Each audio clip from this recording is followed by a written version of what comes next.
Hey, I'm Lode. And I'm Miriam. I am Gemma. I am Fran. And we are Belgian Canadians. Canadians from Belgium, actually. Lived in Canada for many years and back in Belgium now, but still loving Canada. So much that we're doing a podcast about it. Well, you are. I'm just listening in. A podcast with stories about the little things in life and about living abroad and immigrating to another country. That sounds about right. And we'll call it The Canada Case. The Canada Case. Hey everybody, welcome to another episode of the Canada Case podcast. Is it number 3 or number 4? I'm kind of losing the track already.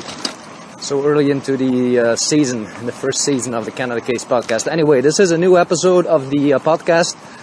And as you can probably tell by the excessive breathing on my part and the background noises, that I'm not coming to you from my usual studio setup.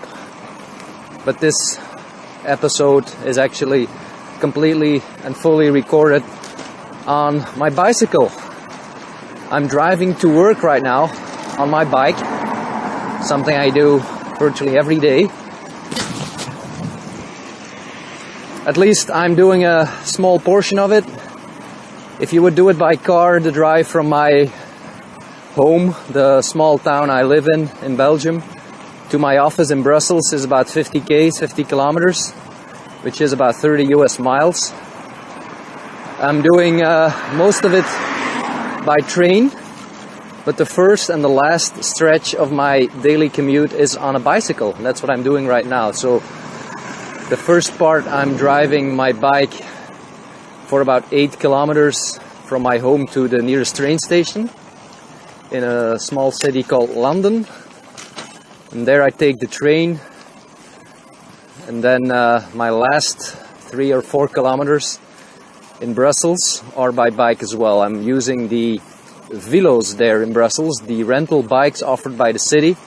Very nice initiative. For a small fee every year you can ride the bikes there that all are spread out all across the city. Really an interesting formula. So right now I'm not there yet in Brussels. I'm driving the very first stretch from my home to the train station on my Norta bike, which is kind of like a trekking bike.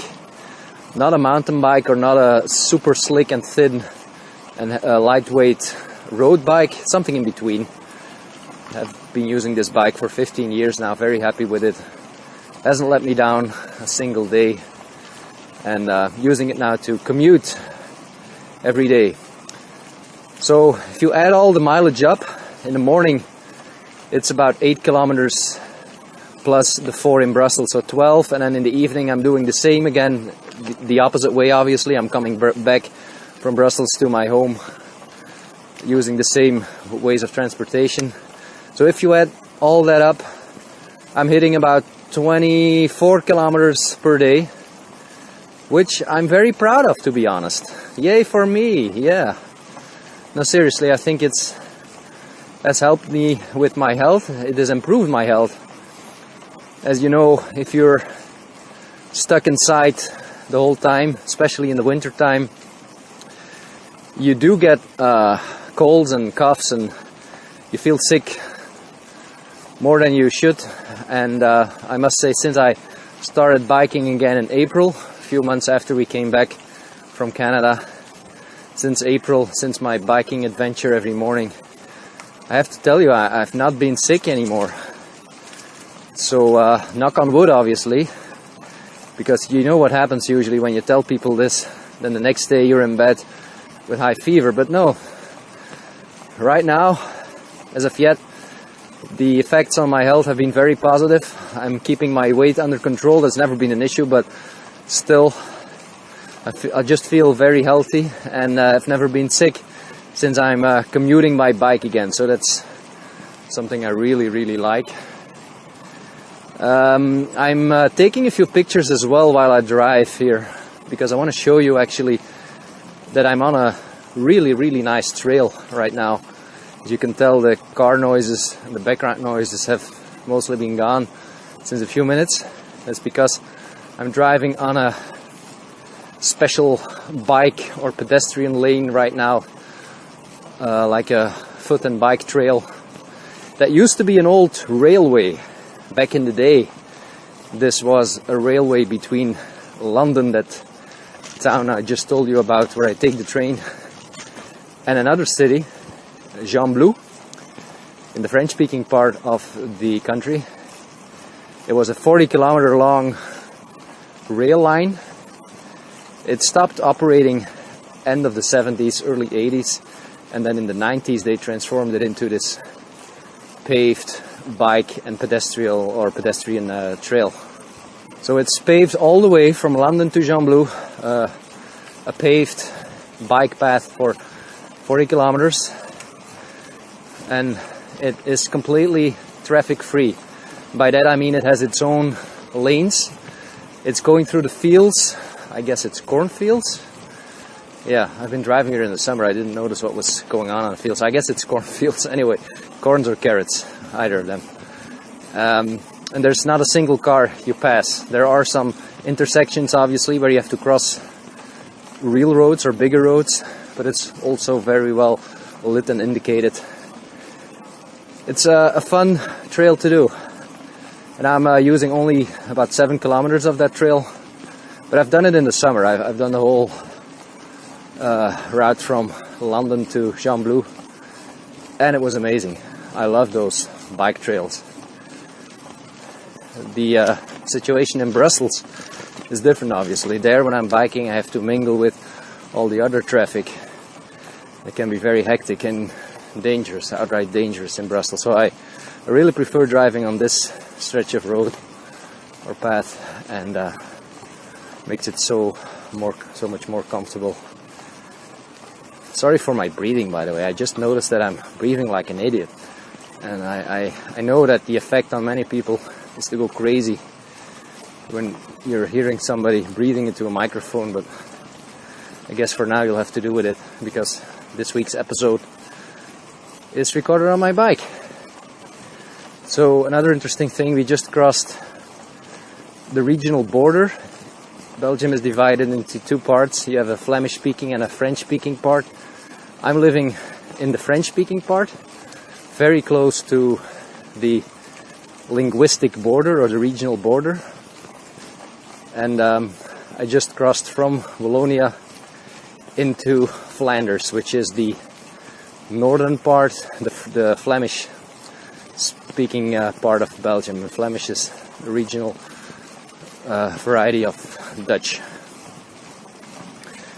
Just as a little information. I took a lot of pictures, that's what I started to say a few minutes ago, and I'm posting them on our website, the show notes, thecanadacase.com. If you want to look at some of the pictures, I took a bunch of them actually, and I'll put them all in a special YouTube video. I'm planning on doing a YouTube video, like a video version of this podcast, where I will share all the pictures I took, so you can actually follow me along my ride to work. It's a nice and sunny day. It's cold, don't get me wrong. It's about +1, hovering just above freezing point, but it's sunny, and that makes up for a lot, because the last few days have been very, very gray and damp. Kind of the depressing weather makes you want to hide under a blanket, just watch Netflix the whole day. Not today. Today is a good day. When I tell people here in Belgium that I started biking again, they ask me as well, did you bike in Canada? I didn't see a lot of biking there on your blog or what you've been talking about. And it's true, I haven't been really biking a lot in Canada. I did bike though. I had a bike when we first arrived in Moncton, New Brunswick in early 2011. I bought a cheap bike in Walmart. Guess it cost me not even $200. It was a very cheap bike, but I just needed a bike to bring me from point A to point B. That's what it did. I used that bike to drive to work in the morning, which was about 3 or 4 kilometers, if I'm not mistaken. And then in the evening, the same. And when we moved to, sorry, I'm driving over a bridge here, you can tell by my voice. I was going over this special type of wood forming the bridge. So when we moved to Toronto, or the greater Toronto area, I took my bike with me, obviously, my Canadian bike. And I used it mainly to drive to the nearest GO train station in Brampton. It was less than 2 kilometers. So that was all the biking I did there, to be honest. Because, well, first of all, I didn't have the proper bike. I can assure you that it would be very treacherous to drive on my Canadian Walmart bike for longer than 10 kilometers. And the second thing is, the weather wasn't really cooperating a lot of times. Summer was great. Summers were actually better than here in Belgium. But in the winter time, you could hardly drive. The snow would pile up next to the road. It would freeze into this black ice, very concrete style ice structures. Impossible to drive, dangerous to drive, very slippery. And I could technically drive on the sidewalks because they were cleared, a lot of cases. But then you're driving into pedestrians and you create probably even more hazards. So that wasn't an option. And then the third thing I want to mention as well is the infrastructure wasn't as good as here in Belgium. This is a bike paradise, basically. And I know a lot of people here in Belgium are complaining and saying that it's bad and the bike trails stop at, at erratic points, and there's a lot to be done and it's in bad shape. And I can see that. I mean, I agree mostly, partly with it. But if you compare it to Canada, oh boy, then this is night and day difference. This is really the Valhalla of biking. There are a lot of trails here, very well, stretched out all over the country. They have this network of bike trails here actually that connect through numbers, so you can actually drive from one side of the country to the other side using this numeral system. There are special maps and websites that publish those trails, and a lot of them are traffic or car free, motorized traffic free. That's not the case in Canada. I mean, in the bigger cities there has been some improvement the last few years. Even while I was there I could see it change. Toronto, for example, has even introduced the rental bikes similar to what they have in Brussels and Paris. And you could see bike lanes pop up, and I'm following on YouTube actually a few of these city bikers in Toronto. And if I see what they're reporting on, some real progress has been made for sure. But once you go outside the bigger cities, the metropolitan areas, it's there's not a lot going on. You're on your own. And as a cyclist driving from one city to another city, you are basically driving on the shoulder of the main roads. If you're lucky, the shoulder is wide enough and paved. If you're not lucky, then you actually have to drive on the painted line there next to the road, and hope for the best when a car or a truck or an 18-wheeler closes in behind you. And that's not a good feeling. I never liked that. And to be fair, the distances are obviously huge in Canada.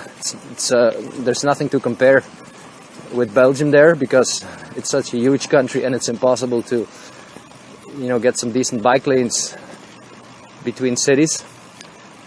So no hard feelings, but that's just the way it is. And that made using the bicycle for anything other than daily commuting once in a while made it almost impossible.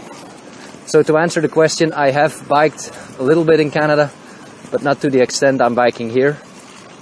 If you look at my numbers right now, for example, if you add all the daily commuting and put on top of that the trips, the extra trips I made in the summertime, then I'm almost at 4,000 kilometers right now.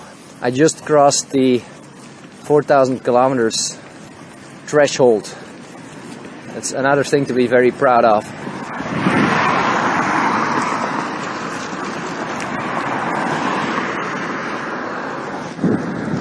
And actually that's perfectly on track for my goal to hit the 5,000 kilometer mark after a year. So if everything goes well, I should be at 5,000 kilometers in a few months in April of 2017. Alright guys, so we're driving downhill now. Any minute it will be very fast and it will be very windy, so I'm gonna shut up for a while. You'll hear me back in a minute. Stay with me, okay?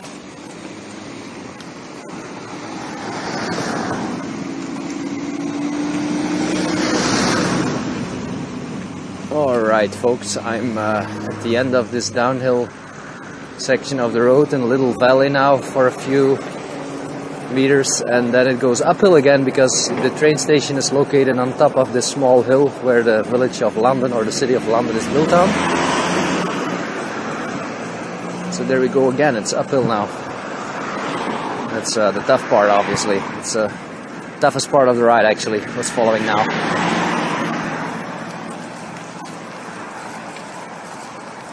As you can probably tell from the background noise and the cars in the background, I left the special traffic-free path because the last kilometer of my ride is through the industrial area of London, where I'm mixed in again with regular traffic.